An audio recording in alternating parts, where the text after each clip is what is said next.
Our people must know the truth and nothing but the truth. France remains as a member of the UN Security Council, and yet France today remains one of the biggest perpetrators of human rights violations in Africa.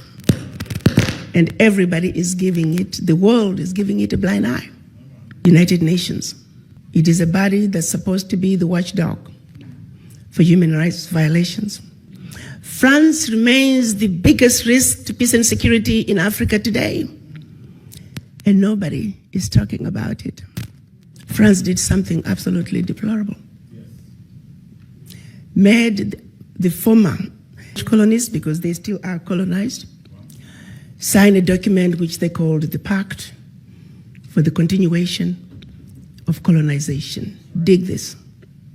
On one hand, we're giving you your independence, but on the other hand, sign this document that you are agreeing to continue to be colonized. So two countries said, no way, Jose, we aren't doing this, Guinea and Mali. The French could not understand it.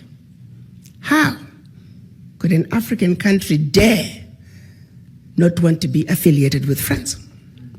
So in their anger, history tells us that they went into those two countries, took everything that they thought they had brought, proceeded to pour concrete into the sewage pipes, completely devastating the two economies. This was also done as a way of letting the other countries know that should you refuse to sign this document, this is the fate that awaits you.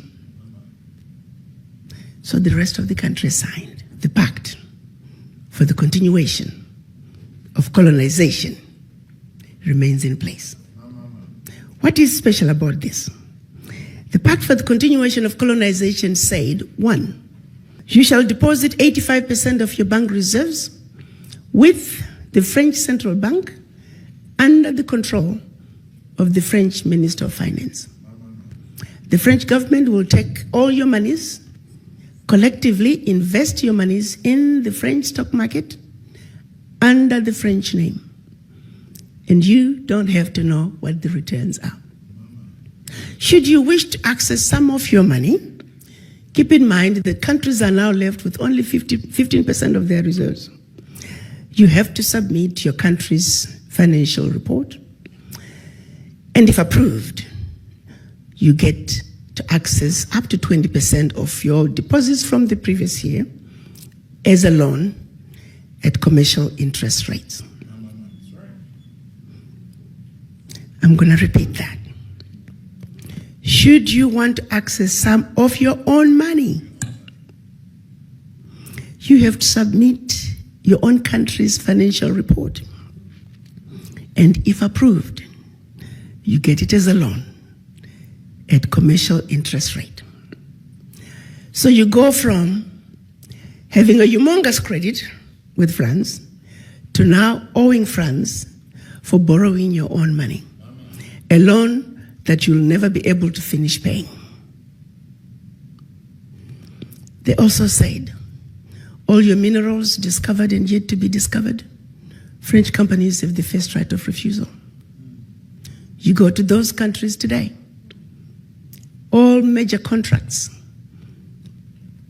French companies have the first right of refusal. The water supply, the power supply, the mining fixtures, the oil rigs, roads construction, airports, French companies have the first right of refusal. If anything is left, the people in your country may get it. They also said, your military can only be trained by France. You can only purchase military equipment from France. France shall have military presence in your country and can invade your country without notice if France feels that her interests in your country are being violated. In the past many years, we've had 67 coups in Africa out of 26 countries. Of the 26 countries, the coups, 16 coups, 16 countries were former French colonies. To date, 22 African leaders were assassinated during a coup, documented all of them. France was behind it, simply because France felt they were quote-unquote threatening French interests. Countries are still depositing their funds to France. Do's and don'ts as stipulated by the Pact for the Continuation of Colonization. You have given up your financial resources. You have given up control of your natural resources. You have given up your military. What power do you have? Today, because of the Pact for the Continuation of Colonization, France alone, that little bitty country, is taking out of Africa over $500 billion. Over $500 billion. And by the time they finish investing that money into the French stock market, they're realizing trillions of dollars in any given year. Park that. The watchdogs for corruption are saying out of Africa, 50 billion gets out of the continent from corruption. The question I have is, why has it been so difficult for us as Africans to say enough is enough? How long are we going to keep watching this carnage go on and we say nothing? It goes back to the mind. It goes back to that fear. It goes back to that sense of inferiority. And I go back to the diagnosis I made when I went to Washington. That until we black people understand that we are suffering from the legacy of colonization, that we are suffering from the legacy of slavery, that while we may have lost the shackles of in our legs and our hands, the shackles of the mind continue. Until we realize that we are a wounded people and we need healing, nothing about our circumstances is going to change. We are sick people. But to be sick, first you must realize and accept that you're sick. How do you go to the doctor if you don't think you're sick? We are not only in the doctor's waiting room on an outpatient basis. We are not even in the hospital in a general ward. As black people, we are in the intensive care. And we need to realize that. The baby is now born. And her name is the African Continental Free Trade Area. You see, the children of Africa must realize that now we need diapers, we need formula. There are going to be sleepless nights. This baby is going to cry. This baby is going to throw tantrums. We need to be ready to take care of this baby. Africa is on the move. The question is, are the children of Africa ready to step up and take what is rightfully yours? You got to understand, around the globe, as black people, the reason we are so disrespected is because we are poor. Most of us don't own anything. Singularly, while we were given our independence, the one thing that was denied from us is economic liberation. The African heads of states are saying African wealth belongs to the African children. The African Union defines African diaspora as all people of African descent living outside Africa. The colonizers have been building the Africa that they want. The game is up. You see, you don't go to China and find black people driving the Chinese development agenda. You don't go to Europe. You don't go to Mexico, India, and find black people driving those regions' development agenda. The reality is, you must not, cannot, should not, and golly, will not go to Africa and find non-Africans driving the African continental development agenda.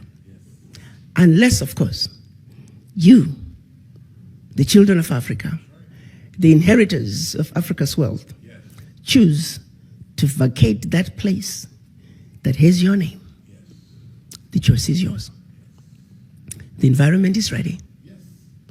And so, I'm on a mission to see to it that we, people of African descent, truly understand our Africa.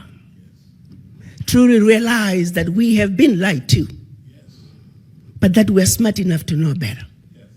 That we have been sleeping, that it's time to wake up. You see, a united African diaspora is a sleeping giant. It is the sleeping giant that is needed to bring the sustainable change that Africa desires. Bigger corruption in Africa is coming from outside.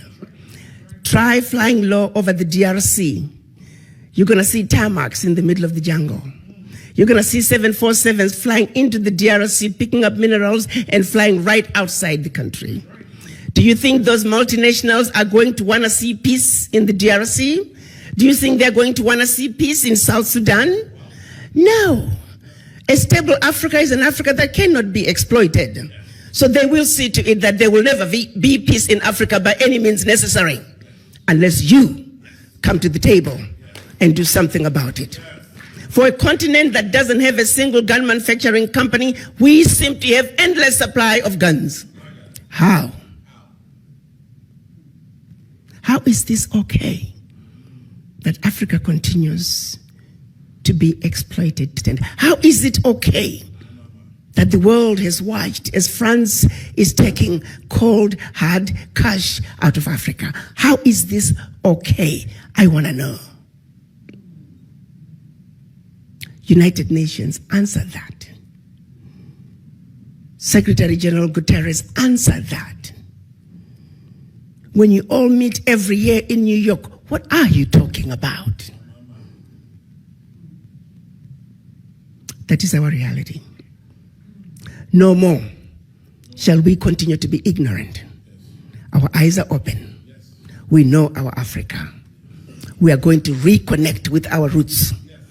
African Americans, you must understand there is a void that is deep in each and everyone's subconscious. It is a void that affects everything you do. First, you must understand you have that void. In this country, with the exception of the American Indians, everybody is a foreigner. And everybody has their roots outside the United States. And the rest of the races are connected to their roots, with the exception of the African Americans. You're too busy running away from your roots. You're busy denying who you are. Well, guess what? It is what it is. You are an African, and Africa is home. And the sooner you wake up and realize and accept that Africa is home, the sooner you are going to fill that void. For as long as that voice is in you, you're always going to be like a ship without an anchor. The wind blows this way, here you go. The wind blows the other way, here we go. Find your base. Go home. Africa is where you belong. And Africa is where your roots are. Thank you. We stand alongside you and we support your mission and your fight. Please accept this as a small token of our appreciation. Thank you. But as I began to make a diagnosis, I analyzed the situation, and my final assessment was that the ignorance that the world has about Africa is the disease that I must fight. So I set out to have a plan, and I began implementation. Because it is only when that disease is treated, it is only then and only then can we embark on a true healing path for Africa and her children. The African Continental Free Trade Area is creating an economy that's $3 trillion with a workforce intra-Africa of 1.27 billion. An environment that you can spread and grow your business like wildfire from one country to the other. The borders that have kept us from trading with each other as African countries are in the process of being melted as we speak.